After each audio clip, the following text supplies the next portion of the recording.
The American people seem to be in favor of universal background checks on guns. When you buy a gun, you need to go through a background check, even if it's a gun show and under all circumstances. Now, I say that because there was an earlier poll that said 85% of Americans are in favor of that, including 85% of Republicans.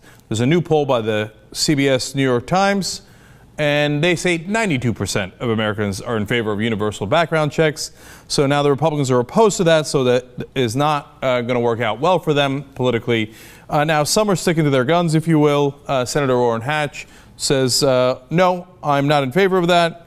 Senator Thad Cochran says, I don't know how much tighter these background checks can be. Well, you don't cover 40% of the gun sales, so I guess they could be 40% tighter. Right? Only 60% of the guns right now that are bought go through a background check. The other 40% are through private sales, internet, and gun show loophole. Right?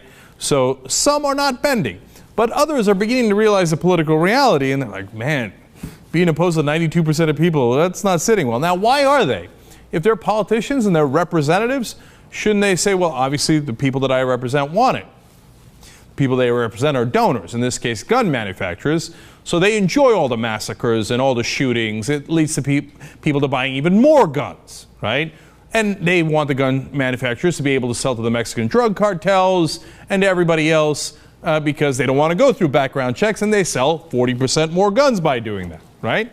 So that's the reality of it. That's why they're not in favor of it, even though 85% of Republicans at a minimum are in favor of a universal background check. So when confronted with this, they have amusing answers. Huffington Post asked James Inhofe of Oklahoma. He said, I don't know what you mean. Well, it's not that complicated. Are you in favor of a universal background check? He immediately dove into a lunch he was having with fellow senators and refused to say anything more than that. Well, they asked Bob Corker of Tennessee. He said, I need to have more details. I just need to, you need to ask me after I've talked to our judiciary staff in our office. I don't want to be on the record. Okay, I mean, I get my money from those guys. On the other hand, I guess I need a couple of votes to get reelected. Oof, I'm in a tough spot here. I'll get back to you. But my favorite is John Barrasso from Wyoming. He says, I've got my wife's here. I'm sorry, I've got thanks.